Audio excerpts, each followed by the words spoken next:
अमीर ननद की गरीब भाभी।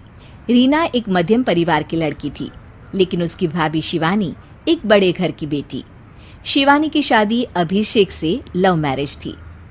अरे भाभी, ये कितना अच्छा सूट पहना है आपने। काश ऐसा मैं भी पहन पाती। अरे क्यों नहीं रीना, वैसे भी तुम्हारा और मेरा नाम तो एक ही है, जब मन करे पहन लेना। भाभी, आपको आपके पापा ने कितने अच्छे कपड़े गहने दिए हैं। मैं उनकी इकलौती बेटी जो हूँ। बेटी तो मैं भी इकलौती हूँ, लेकिन क्या करे, पापा है नहीं, पता नहीं कैसे होगी मेरी शादी। तभी वहाँ शिवानी की सास आ जाती है। अरे क्यों नहीं करेगा भाई तेरी शादी धूमधाम से, आखिर जिम्मेदारी है तो उसकी। और वो दिन भी आ जाता है जब रीना की शादी तय हो जाती है। अभिषेक, क्या हुआ? आप इतने परेशान तो कभी नहीं दिखे, कोई बात है तो बताइए मुझे। अरे शिवानी, वैसे तो शादी का सारा इंतजाम हो गया है, लेकिन गहनों का रेट तो आसमान छू रहा है। कैसे क्या करूं, कुछ समझ में ही नहीं आ रहा। थोड़ी देर में शिवानी अपने पूरे गहने अभिषेक के सामने रख देती है। ये लीजिए, गहनों का इंतजाम भी हो गया। अरे नहीं नहीं शिवानी, मैं ये गहने किसी हालत में भी नहीं ले सकता। ये तुम्हारे पिता ने तुम्हें दिया था, और तुम हो कि। तभी वहां सास आ जाती है।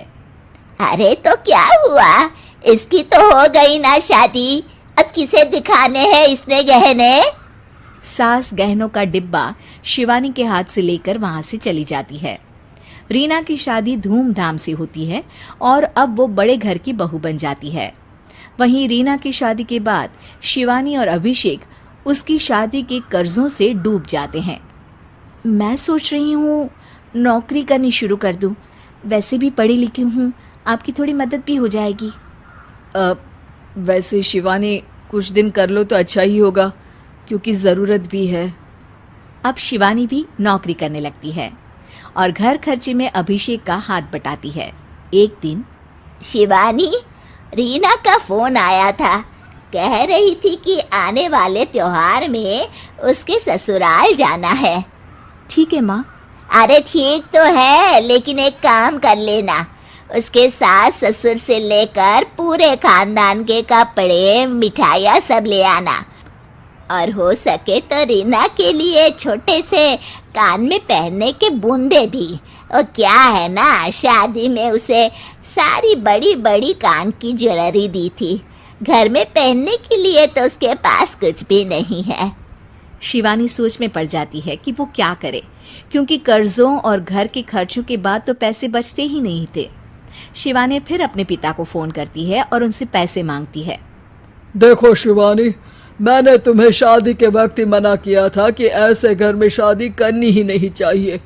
अरे अभिषेक को शर्म आनी चाहिए जो ससुराल से पैसे मंगवा रहा है। शिवानी को पिता की बात पर गुस्सा आ जाता है। आप मेरे पिताजी हैं और मैं परेशान थी, इसलिए आपसे मदद की उम्मीद की पापा। अभिषेक को तो पता भी नहीं है कि मैंने आपसे पैसे मांगे हैं।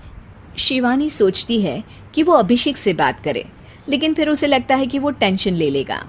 तभी शिवानी की नज़र हाथ के कंगन पर पड़ती है, सीधे बाजार जाती है और उसे बेचकर ननद के घर ले जाने का सारा सामान लेकर आती है और सास के सामने रख देती है।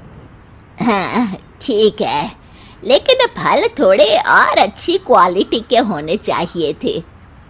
शिवानी कुछ नहीं कहती, वहां से चली जाती है।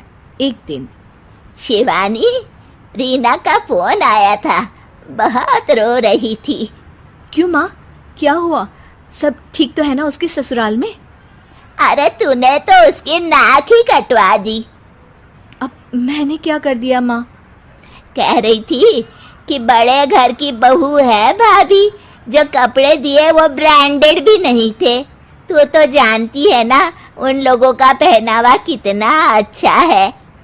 तू तो मेरी बेटी का भला कभी सोचती नहीं। हाय भगवान, अरे बड़े घर की बहू है, इसी बात की जलन है ना तुझे, लेकिन याद रख मेरी बेटी का सोचने के लिए भगवान है, तुम लोग कभी उसका बुरा नहीं कर पाओगे। अब शिवानी के मन में सवाल था कि क्या ईश्वर सिर्फ रीना के साथ है, उसके साथ नहीं। लेकिन उसे सुकून था कि वो अभिषेक के साथ उसकी जिम्मेदारियों को निभाने में बराबरी की हकदार है। शिवानी वहां से चली जाती है। वो सास से कुछ नहीं कहती, क्योंकि अमीर घर की बहू बनकर रीना को भले ही सुकून ना हो, लेकिन गरीब घर की बहू बनकर शिवानी खुश है। क्योंकि खुशी पैसों से नहीं, परिस्थितियों पर निर्भर करती है।